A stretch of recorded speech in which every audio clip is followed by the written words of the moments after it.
Ouais, le Bitcoin est en train de tout exploser. Regardez sur les graphiques. Regardez-moi ça. Là, on est en début 2023. Le Bitcoin, en 2023, a fait 107%, les gars. Regardez-moi ça. Comment cela 109 même. Vous vous rendez compte? Regardez-moi cette ascension fulgurante. Et surtout, ce qui s'est passé cette semaine. Regardez-moi ça. C'est hallucinant. Hein. Mi-octobre, on était à 26 800. Et là, on est monté jusqu'à 35 000. Donc, on a fait 31%. Et on est redescendu. Et maintenant, on est à 26%. Et on est à 33 700. Alors, pourquoi? Parce que c'est ça la question. Et bien, pour savoir pourquoi.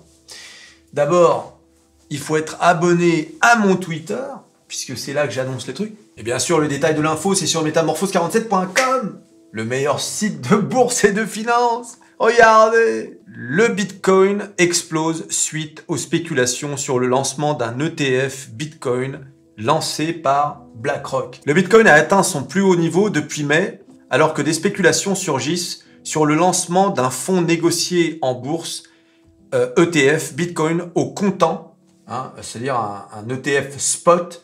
Je vais vous expliquer un peu ce que c'est.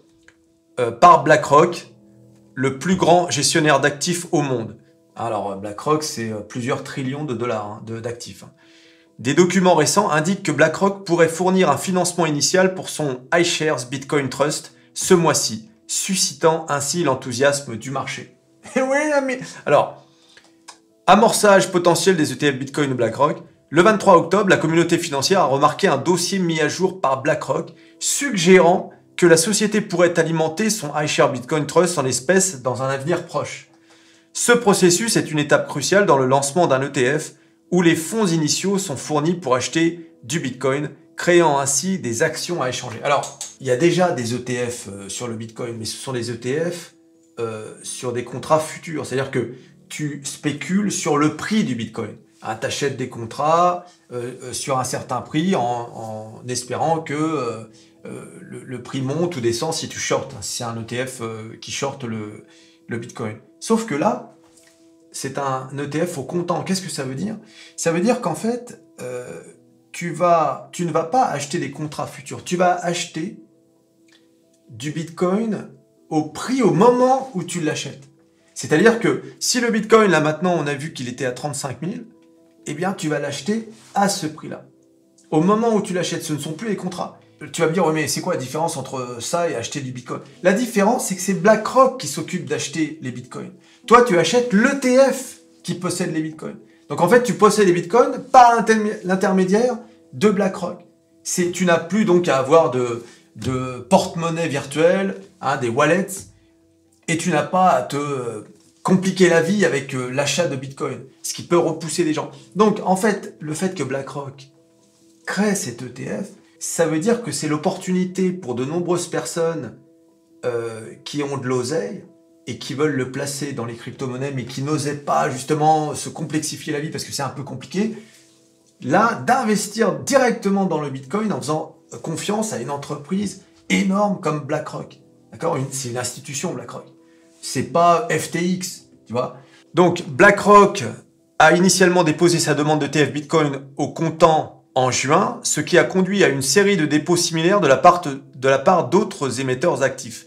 Bien que la SEC, donc l'organisme, l'équivalent de l'AMF aux États-Unis, la SEC ait approuvé dans le passé les ETF Bitcoin basés sur des contrats à terme, donc c'est ce que je vous disais, l'anticipation d'un ETF au comptant est motivée par l'investissement direct potentiel dans Bitcoin affectant son offre.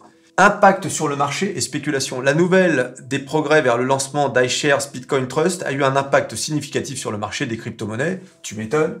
Je veux dire, là, qu'est-ce que ça veut dire en fait pour les cryptos? Les cryptos, pour les investisseurs lambda comme ceux qui investissent sur les actions ou sur les ETF d'actions, les cryptos, ça reste un peu mystérieux, tu vois. Là, monsieur tout le monde va pouvoir investir sur les cryptos et notamment sur le Bitcoin. Donc ça peut changer. Là, ça veut dire qu'à disposition, on peut voir des milliards s'injecter sur les cryptos. C'est pour ça que ça a emballé le Bitcoin. Le Bitcoin a bondi de 15% en seulement 24 heures pour atteindre 35 000 $. Et les 10 principales crypto-monnaies ont également enregistré des gains compris entre 5 et 8% au cours de la même période. Prévisions et perspectives d'avenir. Les analystes de JP Morgan prévoient que la SEC pourrait approuver l'iShares Bitcoin d'ici le 10 janvier. La récente décision de la SEC de ne pas faire appel d'une décision de justice autorisant Grayscale à convertir son Bitcoin Trust en un ETF laisse présager une approbation potentielle d'un ETF Bitcoin au comptant.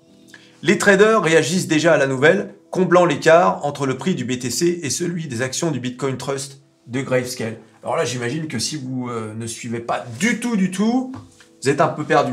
Mais l'info principale, c'est que les institutions commencent à s'introduire vraiment dans le Bitcoin. Mais vous allez voir que ce n'est pas nécessairement une bonne nouvelle pour les aficionados des cryptos. Le point de vue de la SEC, le commissaire de la SEC, Esper Pierce, a exprimé sa frustration face au retard de l'agence dans l'approbation d'un ETF Bitcoin. Elle a souligné son désir d'une approche plus productive de la réglementation des crypto-monnaies. Même si elle ne pouvait pas prédire la position de la SEC sur un ETF Bitcoin, elle a reconnu l'intérêt croissant des entreprises et des investisseurs pour ces produits. Voilà. Alors, il faut bien savoir que si une entreprise comme BlackRock s'incruste dans le marché du Bitcoin, il faut s'attendre à l'injection de milliards de dollars. Et BlackRock, c'est une institution. La SEC, c'est une institution.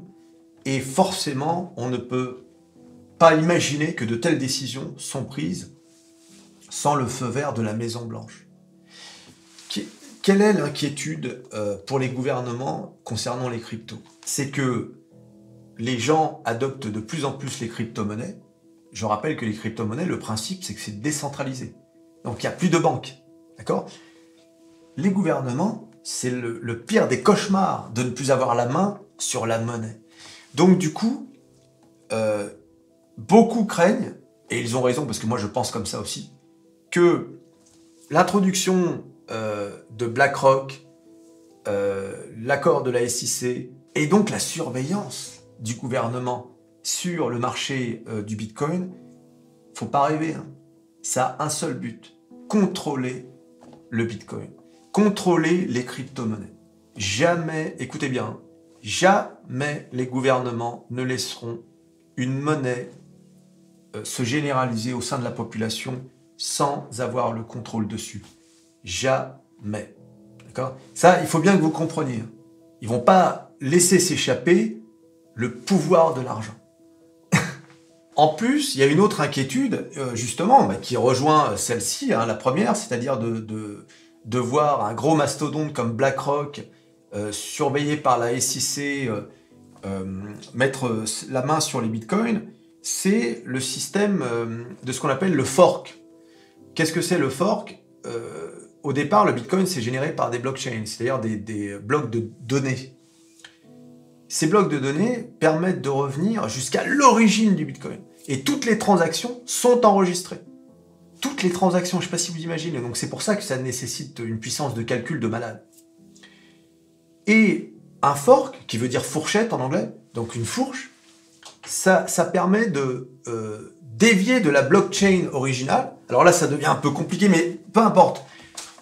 Te focalise pas sur la technique, c'est pour te dire un peu ce que les aficionados, vraiment les premiers amoureux de la crypto craignent.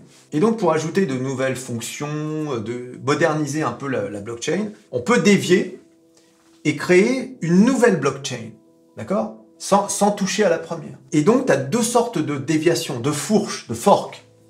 Tu as la soft fork, déviation douce, qui consiste à faire une déviation de la blockchain originelle avec très peu de modifications et qui fait que cette nouvelle blockchain est compatible avec l'ancienne. Et puis, tu as la hard fork, qui consiste à se dévier de la blockchain originelle et de faire une nouvelle crypto-monnaie, mais qui n'est pas compatible avec, qui n'est pas rétroactive, si tu veux, avec la première blockchain. Le problème de ça, c'est que les adeptes du Bitcoin craignent que BlackRock crée un hard fork, donc qui fasse une déviation, et qu'ils appellent cette nouvelle déviation la blockchain du Bitcoin officielle.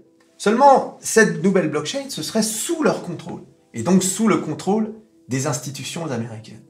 Et du coup, le public en général continuerait d'acheter du Bitcoin, mais ce serait le Bitcoin de la nouvelle blockchain, tu vois, qu'ils appelleraient Bitcoin, puisqu'ils ont la puissance. Donc, c'est ça ce que craignent les experts en crypto, et je pense qu'ils ont raison. Encore une fois, je pense que ce que font les institutions, ils se disent, le Bitcoin est en train de nous échapper, ça devient de plus en plus populaire. Les gouvernements s'introduiront toujours dans ce qui est populaire. Ils ne laisseront jamais les peuples se diriger eux-mêmes. Jamais. D'accord? Et ils mettront toujours leur truc pour légiférer et pour contrôler. C'est inévitable. Jamais les gouvernements ne laisseront les peuples se diriger eux-mêmes. Ça n'existe pas. D'accord? Quitte même à inventer des trucs, n'importe quoi. Hein, c'est pour votre bien, qu'ils diront. C'est pour vous protéger, tu sais, des arnaques. Ils feront tout ce qu'il faut pour contrôler les monnaies virtuelles. Et oui, les amis! Et oui! L'autre, il dit, moi non, le Bitcoin... C'est pour ça que chaque fois que j'entends, oui, le Bitcoin, c'est la monnaie du peuple, et... c'est bien beau tout ça, mais ça n'arrivera pas, jamais.